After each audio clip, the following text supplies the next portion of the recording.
ಸೂತ್ರ ಹೇಳ್ತಾರೆ, ಅತ್ಯಂತ ಪುಣ್ಯಕ್ಷೇತ್ರವಾಗಿರ್ತಕ್ಕಂಥ ಕಾಶಿಯಲ್ಲಿ ಒಬ್ಬ ದರಿದ್ರ ಬ್ರಾಹ್ಮಣನು ಭಿಕ್ಷೆಯನ್ನು ಮಾಡಬೇಕಾದ್ರೆ ಆ ಸಮಯಕ್ಕೆ ಸರಿಯಾಗಿ ದಿನದಲ್ಲಿ ವಿಶ್ವಾಸವುಳ್ಳ ಭಗವಂತನು ಒಬ್ಬ ವೃದ್ಧ ಬ್ರಾಹ್ಮಣನ ಸ್ವರೂಪವನ್ನು ಧರಿಸಿಕೊಂಡು ಬಂದು ಕೇಳ್ತಾ ಇದ್ದಾನಂತೆ. ಈ ರೀತಿಯಾಗಿ ಎದೆ ಬ್ರಾಹ್ಮಣೋತ್ತಮರೇ, ಏತಕ್ಕೋಸ್ಕರ ಭಿಕ್ಷೆಯನ್ನು ಬೇಡ್ತಾ ಇದ್ದೀರಾ ಅಂತ ಕೇಳಿದಾಗ ಆ ಬ್ರಾಹ್ಮಣ ಹೇಳ್ತಾನೆ, ಆಗ ಎದೆ ಸ್ವಾಮಿ, ನಾನು ಅತಿ ದರಿದ್ರ ಬ್ರಾಹ್ಮಣನು, ಭಿಕ್ಷಾರ್ಥವಾಗಿ ಮನೆ ಮನೆ ಸುತ್ತುತ್ತಿರುವೆನು, ನಿಮಗೇನಾದರೂ ದಾರಿದ್ರ ಹರಣೋಪಾಯ ತಿಳಿದಿದ್ದರೆ ಹೇಳುವಂತವರಾಗಿ ಎಂದಾಗ ಆಗ ಮಹಾವಿಷ್ಣು ಸ್ವರೂಪನಾಗಿರ್ತಕ್ಕಂಥ ಬ್ರಾಹ್ಮಣ ಹೇಳ್ತಾ ಇದ್ದಾನಂತೆ, ಇದೇ ಬ್ರಾಹ್ಮಣೋತ್ತಮರೇ, ಚಿಂತೆ ಮಾಡಬೇಡಿ, ನಾ ಹೇಳುವಂತ ವ್ರತವನ್ನು ಮಾಡಿ ವ್ರತ ಪ್ರಭಾವದಿಂದ ನಿಮ್ಮ ಕಷ್ಟಗಳೆಲ್ಲ ದೂರವಾಗುತ್ತದೆ ಎಂದು ಹೇಳಿದಾಗ ಆಗ ವಿಸ್ತಾರವಾಗಿ ವ್ರತವನ್ನು ಹೇಗೆ ಮಾಡಬೇಕೆಂಬುದಾಗಿ ತಿಳಿಸಿಕೊಟ್ಟು ಅದೃಶ್ಯನಾಗಿದ್ದಾನಂತೆ.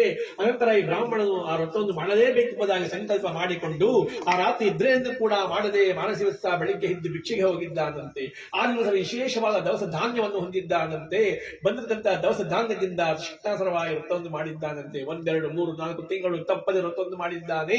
ಆ ವ್ರತ ಪ್ರಭಾವದಿಂದ ತನ್ನ ಕಷ್ಟಗಳೆಲ್ಲ ದೂರವಾಗಿದೆ, ಸುಖ ಸೌಖ್ಯದಿಂದ ಇದ್ದಾನೆ ಎಂದು ಹೇಳಿದಾಗ ಪುನಃ ಶೌನಕಾದಿಗಳು ಕೇಳ್ತಾ ಇದ್ದಾರಂತೆ, ಇದೇ ಸೂತರೆ, ಹಾಗಾದರೆ ವ್ರತವನ್ನು ಆ ಬ್ರಾಹ್ಮಣನಿಂದ ಕೇಳಿ ಮತ್ತೆ ಯಾರು ವ್ರತವನ್ನು ಮಾಡಲ್ಪಟ್ಟರು ದಯಮಾಡಿ ಹೇಳಿ ಎಂದಾಗ ಆಗ ಸೂತ್ರ ಹೇಳ್ತಾ ಇದ್ದಾರೆ, ವಿಶೇಷವಾಗಿ ಭಕ್ತಿಯಿಂದ ವಿಜೃಂಭಣೆಯಿಂದ ಒಂದು ದಿವಸ ವ್ರತವನ್ನು ಮಾಡಬೇಕಾದ್ರೆ ಬ್ರಾಹ್ಮಣನು ಆ ಸಮಯಕ್ಕೆ ಒಬ್ಬ ಕಟ್ಟಿಗೆ ಮಾವನು ಬಂದಿರುತ್ತಾನೆ. ಅದನ್ನು ಕಂಡು ಸಾಷ್ಟಾಂಗ ನಮಸ್ಕಾರ ಮಾಡಿ ಕೇಳ್ತಾ ಇದ್ದಾರಂತೆ, ಎಲ್ಲಿ ಬ್ರಾಹ್ಮಣಂತವರೇ, ಭಕ್ತಿಯಿಂದ ಇಷ್ಟೊಂದು ವಿಜೃಂಭಣೆಯಿಂದ ನೀವು ಯಾರು ವ್ರತವನ್ನು ಮಾಡ್ತಾ ಇದ್ದೀರಾ ದಯಮಾಡಿ ಹೇಳಿ ಎಂದಾಗ ಆಗ ಬ್ರಾಹ್ಮಣ ಹೇಳ್ತಾನಂತೆ, ಎಲ್ಲಿ ಕಾಷ್ಟಗ್ರಹಿಯೇ, ಸಕಲ ಇಷ್ಟಾರ್ಥವನ್ನು ಕೊಡುವಂತ, ಸಕಲ ಕಷ್ಟಗಳೆಲ್ಲ ಕಳೆಯುವಂತ ಶ್ರೀ ಸತ್ಯ ಸ್ವಾಮಿ ವ್ರತವನ್ನು ಮಾಡ್ತಾ ಇದ್ದೇನಯ್ಯ ಎಂದು ಹೇಳಿದಾಗ ಈ ಮಾತನ್ನ ಕೇಳಿ ಆ ಕಟ್ಟಿಗೆ ಮಾವನು ಹೇಳ್ತಾನಂತೆ, ಇದೇ ಬ್ರಾಹ್ಮಣೋತ್ತಮರೇ, ದಯಮಾಡಿ ವ್ರತವನ್ನು ಹೇಗೆ ಮಾಡಬೇಕೆಂಬುದಾಗಿ ತಿಳಿಸಿಕೊಡಿ, ನಾನು ಕೂಡ ವ್ರತ ಮಾಡಬೇಕೆಂಬ ಆಶೆಯಾಗಿದೆ ಎಂದು ಕೇಳಿದಾಗ ಆಗ ಬ್ರಾಹ್ಮಣನು ವಿಸ್ತಾರವಾಗಿ ವ್ರತವನ್ನು ತಿಳಿಸಿಕೊಟ್ಟಿದ್ದಾನಂತೆ.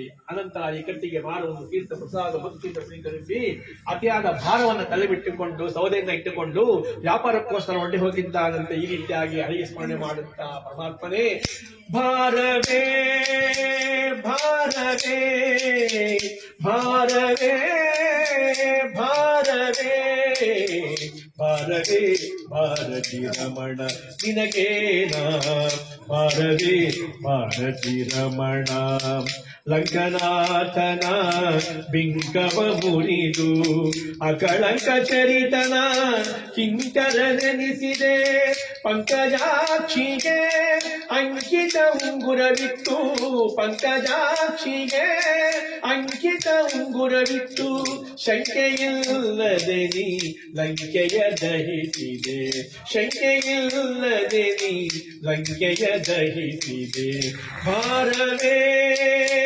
ಭಾರವೇ ಭಾರವೇ ಭಾರವೇ ಭಾರವೇ ಭಾರತಿ ರಮಣ ನಿನಗೇನ, ಭಾರವೇ ಭಾರತಿ ರಮಣ.